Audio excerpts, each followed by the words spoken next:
Hello, bruvs. We're back with Young Adolf by Beryl, Bainbridge, a 1978 novel, which is not that great. In fact, it's not good at all. But we will continue.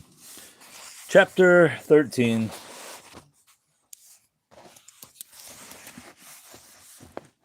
or Chapter 12, pardon. Party. Start over. Chapter 12. Partly, Adolf was curious to meet Dr. Cephalus. He had heard Alois refer to him as a maniac. If Alois's sense of judgment ran true to form, then undoubtedly the doctor would prove to be exceptionally sane and composed. He was beginning also to feel that he had reacted foolishly to Meyer's question. When Meyer asked him how long he intended to stay in Liverpool, he had possibly meant that he hoped it was for a long time. Probably he had been about to suggest alternative accommodation away from Alois and his constantly belittling remarks. Bridget had told him that the rooms on the third floor were unoccupied. There was an attic, too, rented by a commercial traveler who was never there. Cephalus himself opened the door to the house with broken windows.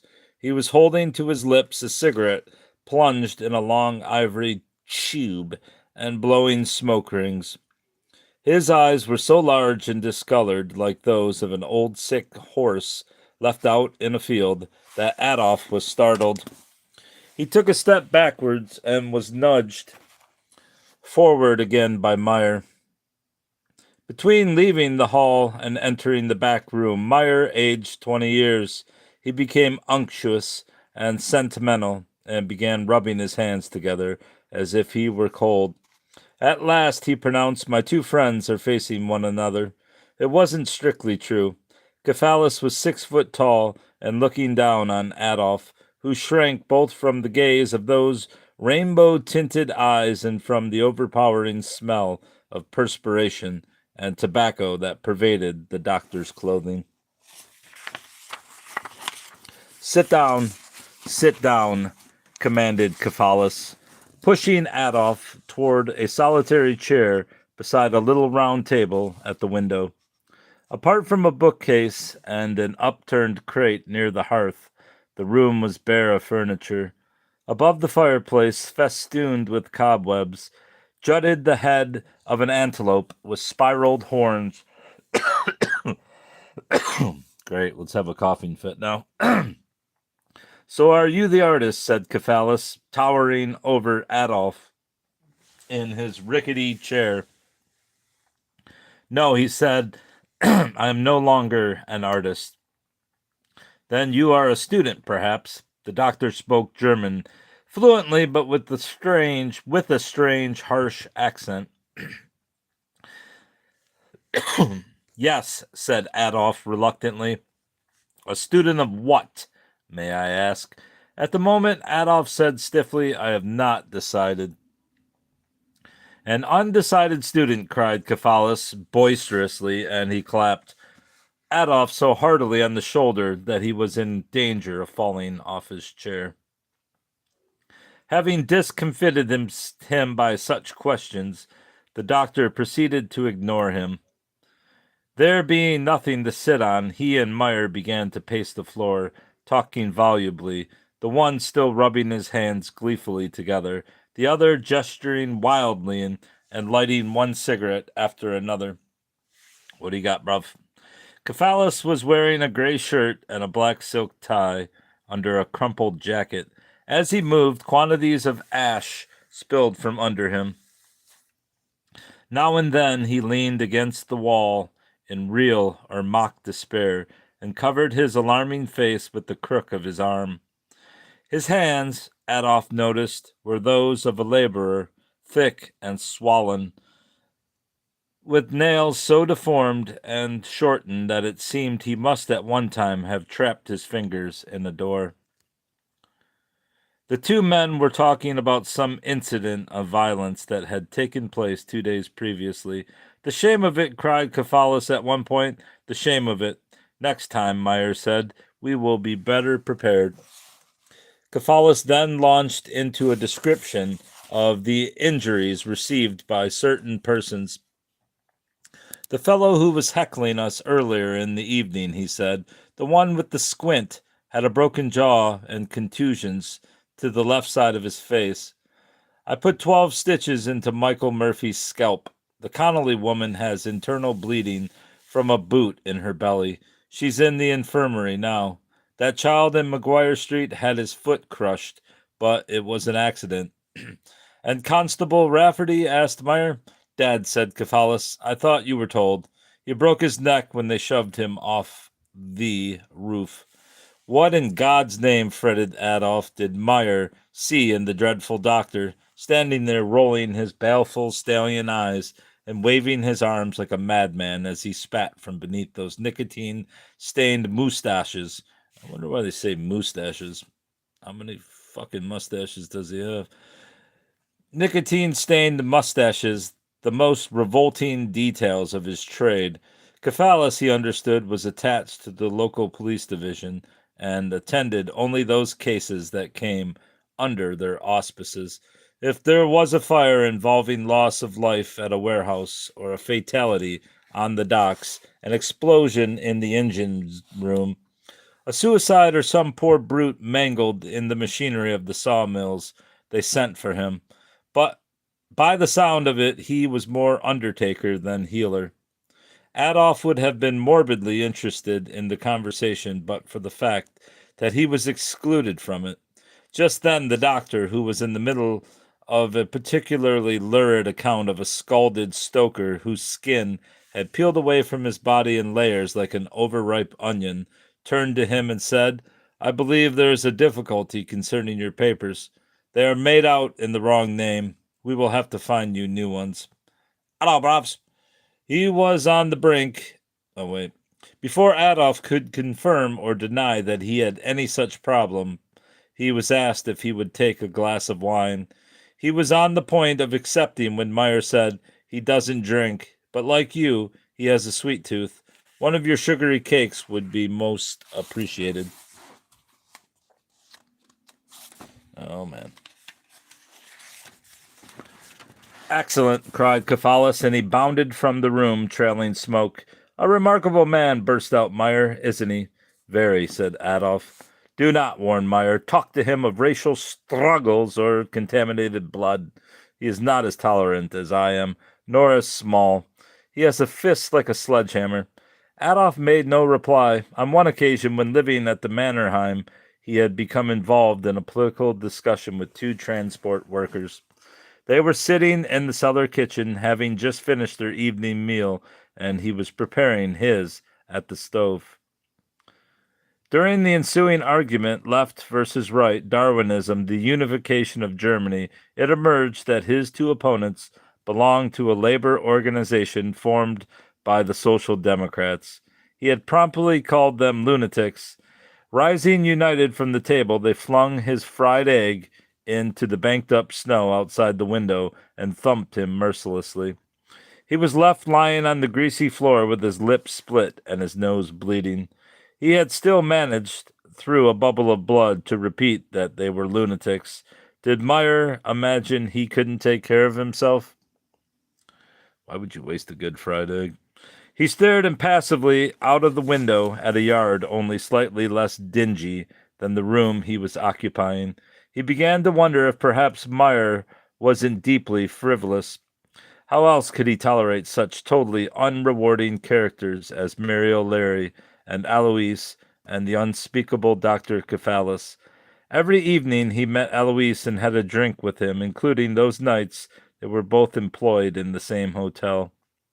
On Sundays, after eating his dinner in her company, Meyer promenaded along the boulevard with the hairy Mary O'Leary, or took a ride on the ferry with her to Seacombe. Sounds like the damn Edna St. Vincent Malay poem.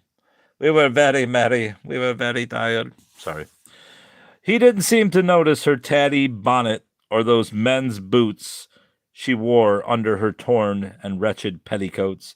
He never alluded to her mustache. Good man.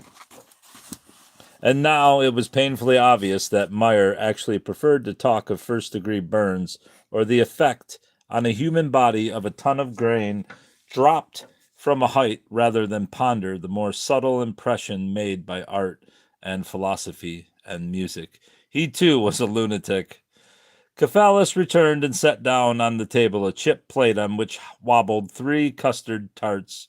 How kind, murmured Meyer, seeing that Adolf's mouth was clamped tight.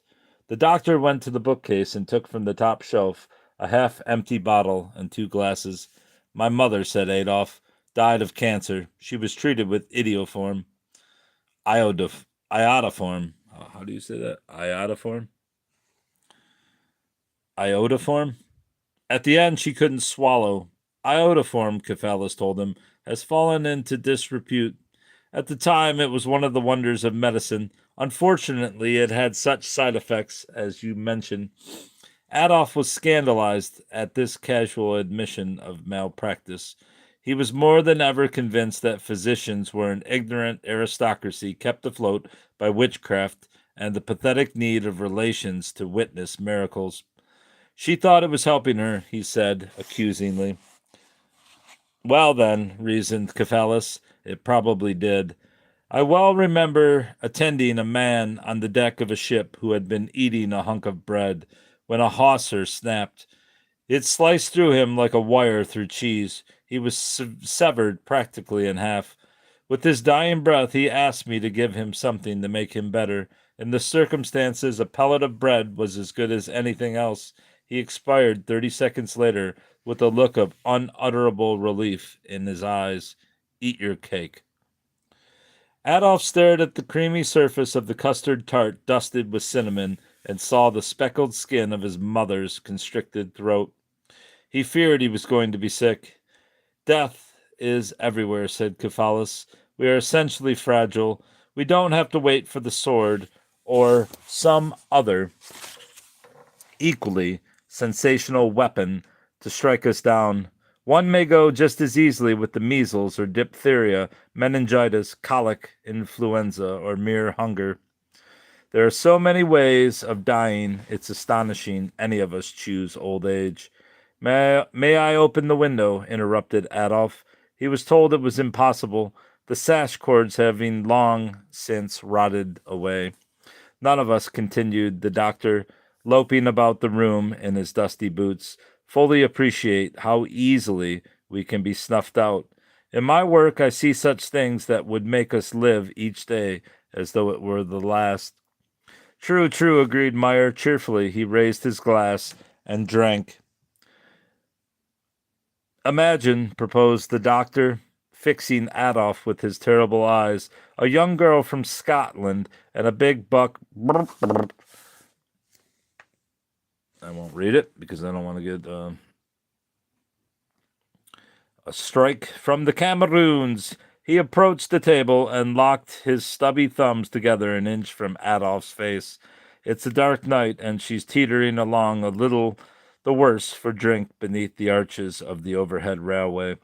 She's humming to herself. For once, she's got a few coppers in her purse and a bed to go to. She doesn't see him because he's the Prince of Darkness. But he sees her. He paused. Meyer's breathing was audible. Suddenly, the doctor shouted, straight up her nostrils, and making a noise with his mouth like a piece of silk being ripped asunder, he wrenched his thumbs apart. Having removed the stud from the collar of Adolf's brown shirt, Cephalus picked him up bodily and carried him down the hall. He opened the front door and sat him on the top step. A dog ran across the road and trotted backwards and forwards on the pavement, sniffing.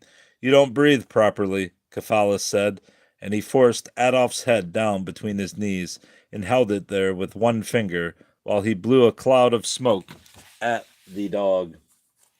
I'm going to mark this passage back here because it was true. Fucking witchcraft and doctors. All right, chapter 13. Chapter 13, Robs. At first, Alois didn't notice that Adolf had taken to the couch again.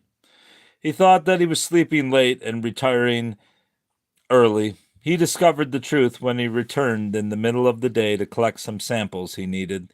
Bridget was at the table giving the baby his dinner. He asked her if Adolf was ill. No, she said, I'm sure he's not ill.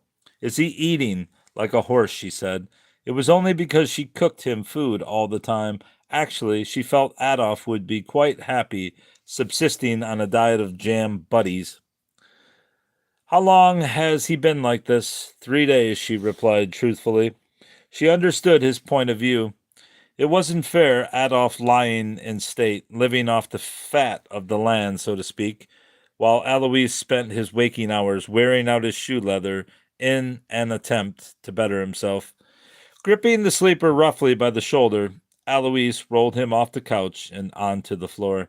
I've no objection to a man lounging about till kingdom come, if he pleases, so long as it's in his own house and at his own expense. You can pack your bags, it says. You can pack you bags and go. Go, said Adolf. Go where? What the hell is it to me? Fumed Alois. Back where you came from, anywhere you like. You didn't care where I was going all those years ago. Adolf made no attempt to rise from his knees. He crouched there, clasping and unclasping his hands like a penitent schoolboy.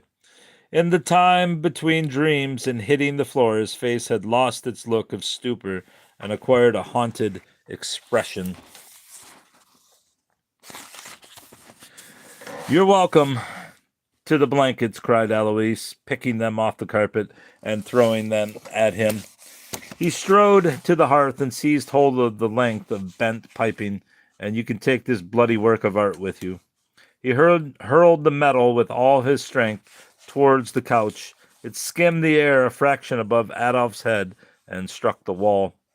Rebounding, it clattered harmlessly to the floor. Alois ran into the adjoining room and slammed the door behind him. The baby, chuckling, waved its fists. He might have brains you, said Bridget, looking severely at Adolf. She left darling Pat in his chair and followed her husband into the bedroom. God forgive me, whispered Alois. I could have been up on a murder charge. You missed, she consoled him. He'd try the patience of a saint. Once, he said, when I needed real help, he wrote and told me to go and hang myself. He never, she cried.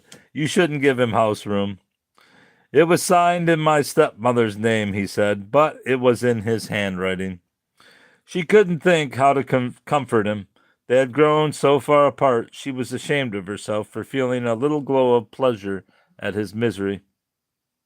I don't know what to do for the best. Maybe she means beast. I don't know what to do for the best, Alois said forlornly. He was used to making iron decisions. There was nowhere Adolf could go. He hadn't the price of a tram ticket. He prowled back and forth between the bed and the wardrobe. Take off your hat, said Bridget. You're sweating cobs. She fetched a towel from the back of a chair and watched while he mopped his perspiring face. Am I being unreasonable, Bridget? He asked. She grew flustered. He hadn't called her by that name or sought her advice for a long time. She said loyally, No, you're not. You're in the right of it entirely. He can't live the rest of his life horizontal in our front room. He should go home or find himself employment. He hasn't a home to go to. He's blotted his copybook. Angela won't have him. The cheek of him, she cried, loafing around, sponging off you. Ah, well, said Alois, we can't all be breadwinners. It's not his fault if he hasn't found what he's good at. He was always jumping from one thing to another, drawing, reading, studying maps. When he wasn't doing that, he was playing cowboys and Indians. Why, on the day of his confirmation, he came back from the cathedral, and without bothering to change his clothes, he was off with his friends, and he didn't come home until nightfall. Aunt Joanna had come, and my cousins. We never saw him, but you could hear him for miles around whooping. Whooping, said Bridget. On the warpath, in the orchard. On such a day, said Bridget, shocked. Suddenly she saw that Alois was smiling, standing there with his hat pushed to the back of his head, and the towel still in his hand. What's up with you? She asked. Pardon? Did you hear me telling him to pack his bags? If he had any, he wouldn't have anything to put in them. Bridget refused to see the humor in it. People had no business traveling the world unequipped. Though she'd been relieved to see the back of Adolf when first he had gone out every day, she was riddled with envy for the company he kept. She hadn't set eyes on Meyer for weeks. Her apparent hostility towards the young man had a contrary effect on Eloise. A moment ago he'd been prepared to tip Adolf down the stairs. Now he perched himself on the side of the bed and thought carefully what he should do. He could, of course, use some of his hard-earned savings and buy Adolf a return ticket to Vienna, but that was doing no more than sweeping the problem under the carpet.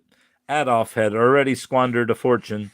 To pretend that he'd ever been a penniless student was sheer humbug. At one time his income must have amounted to 50 crowns a month. What with the inheritance from his father and his mother's legacy, not to mention the considerable sum left to him by his aunt Joanna Posel, no sacrifice was involved when he relinquished his orphan's pension in favor of Angela.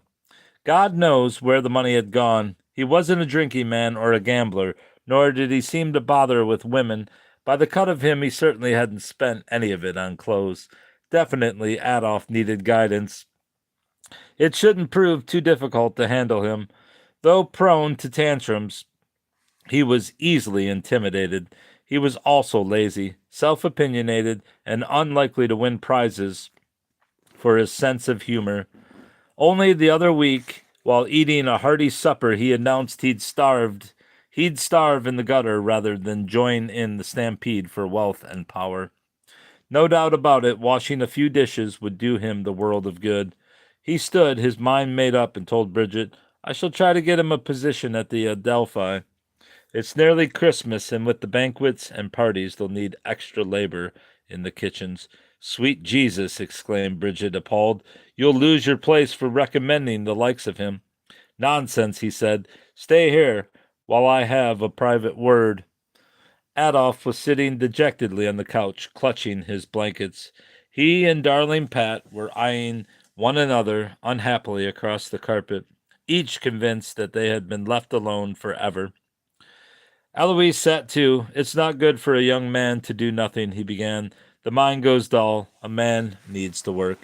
I read, protested Adolf. I read all the time. Reading is a luxury, said Eloise, determined at all costs to remain calm. You don't see me with my nose in a book. Life is more than a game. It isn't all cowboys and Indians. A man has responsibilities. Adolf made no reply. Obviously, he thought. Eloise had never forgotten the time he had been struck in the calf by a wooden arrow aimed from the cemetery wall. He hadn't even bled. One needs, said Eloise, to go out into the streets and earn a living. You can't remain in the paddock forever. In the parlance of the racecourse, you should test yourself over the flat. One must gain form. He paused and looked sharply at his brother, who, with eyes half closed and a vacant expression on his face, appeared about to fall sideways on to the cushions.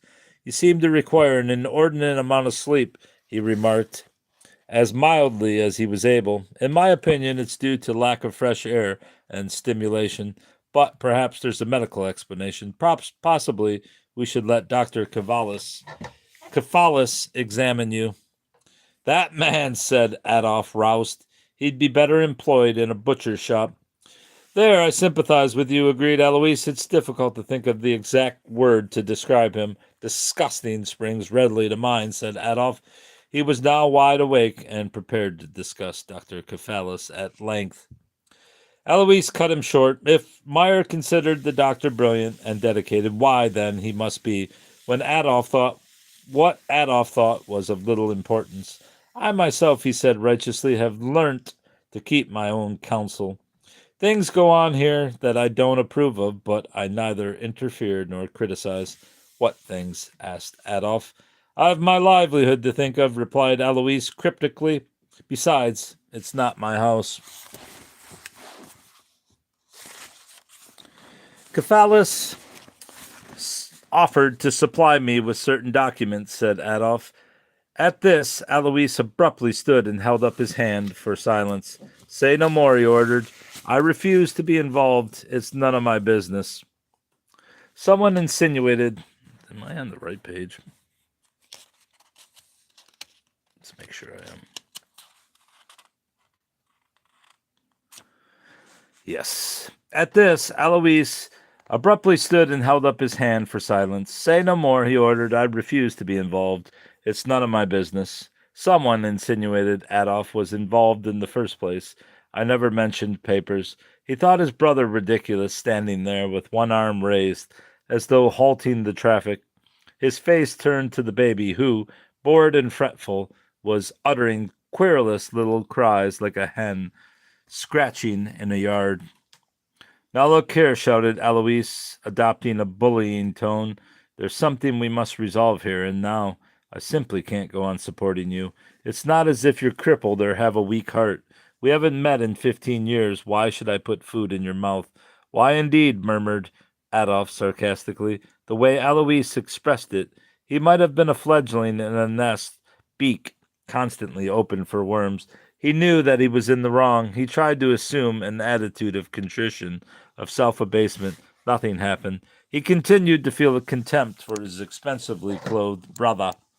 I expect, he couldn't resist saying, it's on account of your superior and unselfish nature.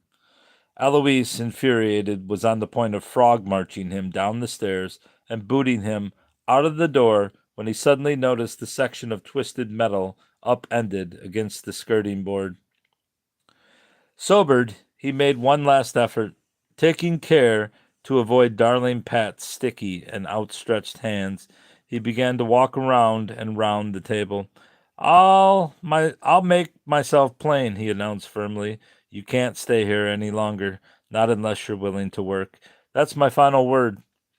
Instantly, Adolf was alarmed. This time he was convinced his brother was serious. He was certain he would never survive another winter in Vienna, destitute, the authorities searching for him. I'm not afraid to work, he cried. I've shoveled snow before now. I've shoveled till the skin swelled up in blisters. There's not much call for that here, said Alois. Mostly it rains. I had something less strenuous in mind, and in beautiful surroundings. As an artist, you know better than I how important such things are. You couldn't fail to be impressed. Such ceilings, such decor, the most sumptuous rooms available. He was carried away by his own eloquence. As he spoke, he trailed his fingers expressively in the air, conjuring marvels. The child at the table followed the movements of his father's hand, and mimicking and mistaking the ring he wore for a bright toy, wriggled frantically in his chair. You have never seen statues. Each article of furniture is exquisitely carved. The curtains are magnificent. You'll be serving people of refinement and learning, rubbing shoulders with the highest in the land. You will swoon at the exchange of ideas. Believe me, it will come as a revelation to you. The main carpet alone is worth £1,000. Alois was standing stock still now, one hand upraised above the whiteness of his cuff. He appeared to hold his brother's future between thumb and forefinger like a rose. Serving, said Adolf. It's not all that definite, Alois said hastily. I may not be able to swing it. I can but try. I suggest you meet me outside the Adelphi at 6 this evening. The front entrance. Be sure to polish your boots and wear the white shirt. Relieved that he had managed to refrain from violence, he added generously, as a gambling man, I'll put my money on you every time. You're a winner if I ever saw one. You have so many advantages, youth, an excellent brain, a good background. Background, repeated Adolf. Decent parents, a stable home. A man grows older, he realizes these things. Alois glanced sentimentally in the direction of old man Hitler and bowed his head. Outraged by this lamentable distortion of the truth, Adolf jumped to his feet. Decent, he bellowed. He was illegitimate, and so were you. He married 3 blasted times. You were beaten so regularly that if you dropped those elegant trousers, we'd still see the marks of his belt. It takes 2 to make the bargain, muttered Alois. One adjusts, one appreciates. One bloody doesn't, cried Adolf. He was a bastard. both of you bastards, and gibbering with loathing, he ran to the hat stand and, leaping in the air, spat a gob of saliva at the photograph on the wall. The baby, startled, arched its back and screamed. All right, let's see how long chapter 14 is. Chapter 14 seems too long for liking. 7, 8 pages. No, not doing it. We got to 30. We got to 30 minutes, bruv. How many pages are we in? 61? No, that ain't right.